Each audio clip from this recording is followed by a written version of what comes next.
Meu samba é a voz do povo.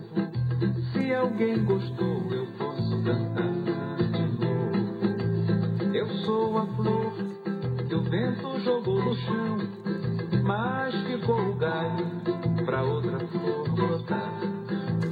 As minhas folhas o vento pode levar, mas o meu perfume é a voz do povo. Se alguém gostou, eu posso cantar de novo. Meu samba é a voz do povo. Se alguém gostou, eu posso cantar de novo.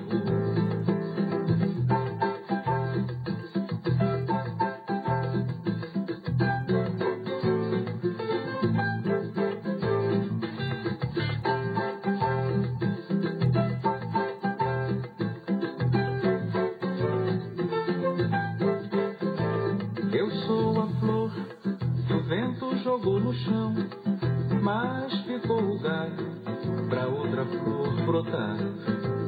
As minhas folhas o vento pode levar, mas o meu perfume fica boiando no ar. Meu samba é a voz do povo.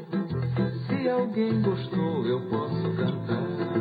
Meu samba é a voz do povo. Se alguém gostou, eu posso cantar de novo.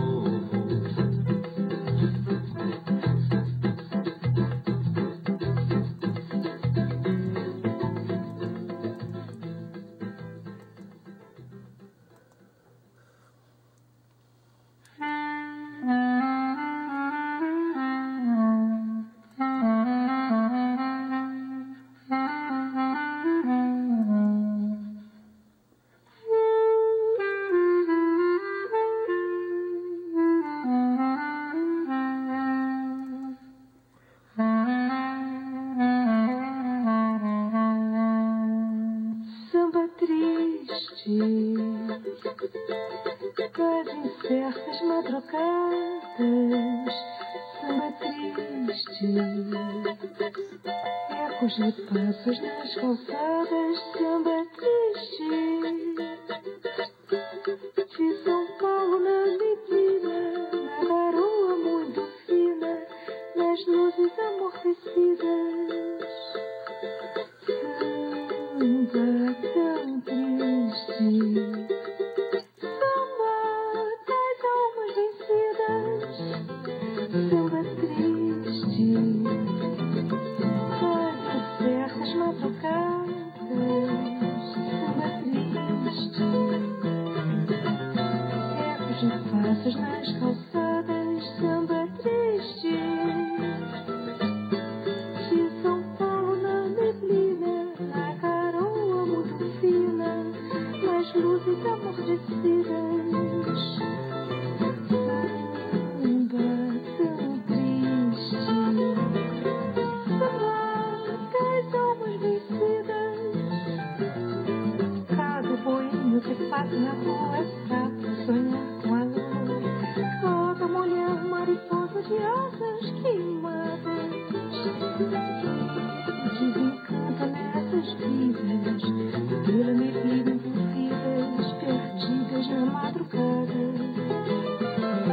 Que desalento em meu olhar, que tristeza em meu pisar, ecoando sozinha, cansada.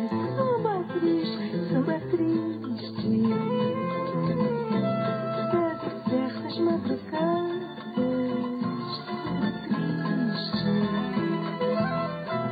Ecos de passos nas calçadas. Samba triste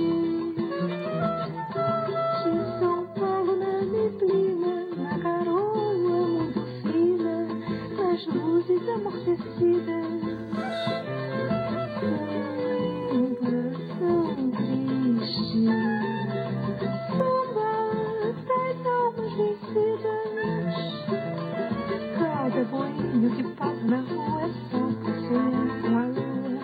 Cada mulher mariposa de asas queimadas.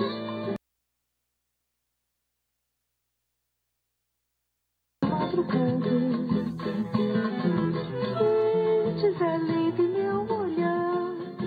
tristeza em meu pisar, ecoando sozinha na calçada, ecoando sozinha na calçada.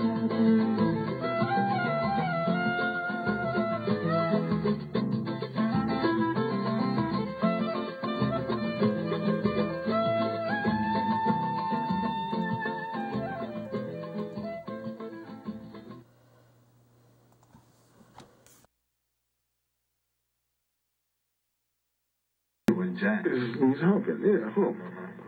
So if you're humping, so be white humps and black humps. And so, two different kind of humps. Yeah. Let's see, what else?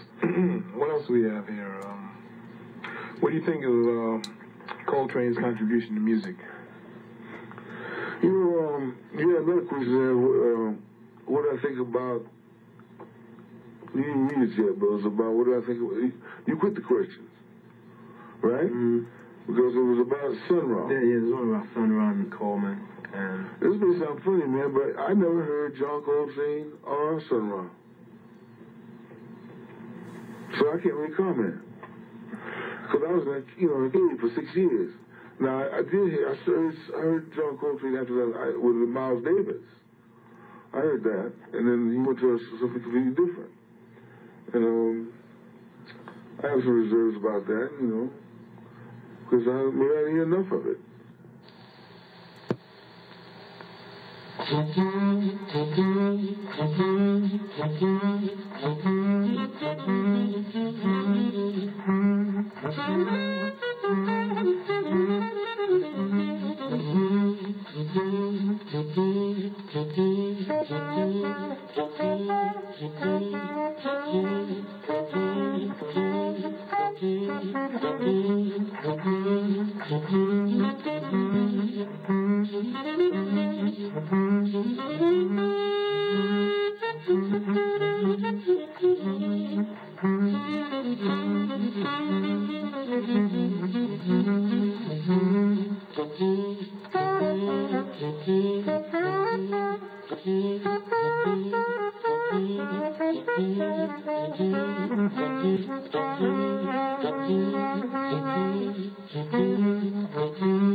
I used to have to, after he went to Camarillo, I used to go out to Camarillo at least twice a week and see him and take him whatever he wanted, whatever he needed, or, you know, like cigarettes or candy or whatever he wanted. Mm-hmm. And it's ironic that we would talk about a thing like Camarillo when they had a psychiatrist there from Vienna that was supposed to be straightening Bird out.